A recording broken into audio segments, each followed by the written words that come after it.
Жил бүрийн 3 сарын 22-ыг дэлхийн нийтээрээ дэлхийн усны өдөр хэмээн тэмдэглэн өнгөрүүлдэг уламжлалтай. Энэ өдрийг өгтөн Өсвөрийн парламент 2025 хөтөлбөрт оролцогчид усны нөөцийн судалгаа хамгаалал, усны нөөцийн нэгдсэн менежментийн асуудал сэдвт загвар чуулганы хуралдаан зохион байгууллаа. Монгол Улсын их сургуулийн дугуй зааланд болсон загвар чуулганы хуралдаанд танхимаар 70 гишүүн, цахимаар 56 гишүүн оролцож байгааг зохион байгуулагчид хэлж байна. Гол нь хүүхэд багчуудаар дамжуулан усны үн цэнийг бусад өсвөр насны хүүхэд багчуудад ойлгуулахыг зоржээ.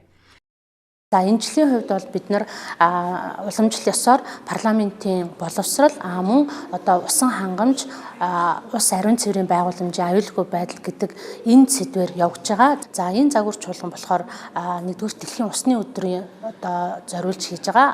Загвар чуулганы хуралдаанд Улсын их хурлын тамгын газрын дэргэдэх парламентын судалгаа хөгжлийн хүрээлэн засгийн газрын хэрэгжүүлэгч агентлаг усны газар нэгдсэн үндэсний байгууллагын хүүхдийн сан цэнгэг ус байгаль хамгаалах төв Wash Action төрийн бус байгууллагын төлөөлөл оролцож байна.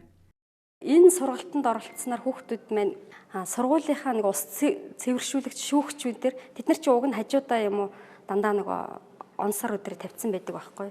Тэдэн сарын тэдэнд солилоо.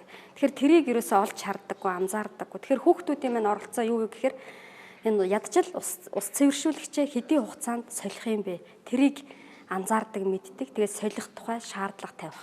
Ийм одоо боломж бас бүрдэж байгаа байхгүй. Ерөнхийдөө яг манай улс шиг одоо юм усны нөөцийн талаарх, жигд бус хуваарлтын талаарх мэдээллийг өгснөөр тухайн хүүхдүүд тухайн байгаль орчныгоо тухайн одоо булаг шандынхаа хийх аж хамгаалах зүгээр л нэг одоо зүгээр шүдэ угаахта стакан дотор хийгээ шүдэ угаана гэж усыг өөрөө маш бага хэмжээгээр хоригдлуулад хэрглэж байгааг бүр анхдагч одоо усан сан болчиход байгаа юм. Яг тэр шиг бүр анханасаа бүр жоохноос ихсүүлээд усыг зөв зөвхөстэй менежментийг ашиглаж байгаад нь талархалтай байна.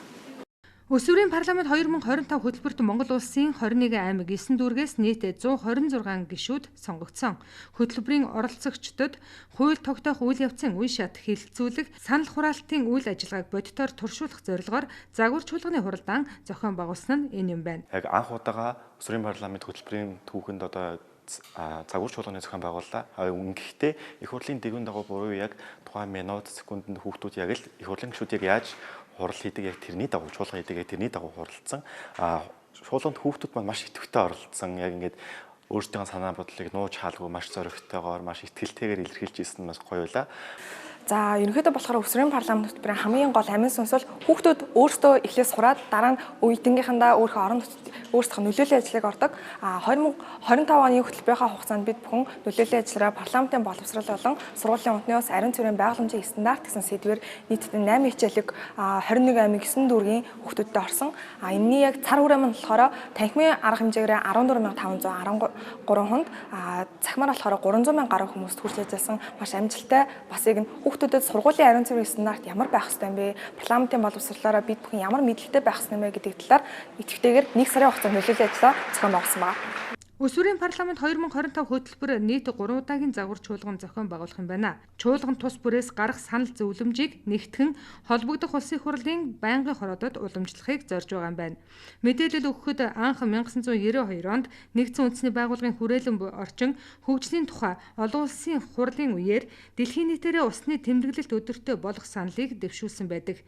Ингээд 1992 оны 12 дугаар сарын 22-ны өдөр Ерөнхий ассамблегаас жил бүрийн 3 дугаар сарын 22-ны өдрийг дэлхийн усны өдөр болгон зарлан тунхагласан юм а.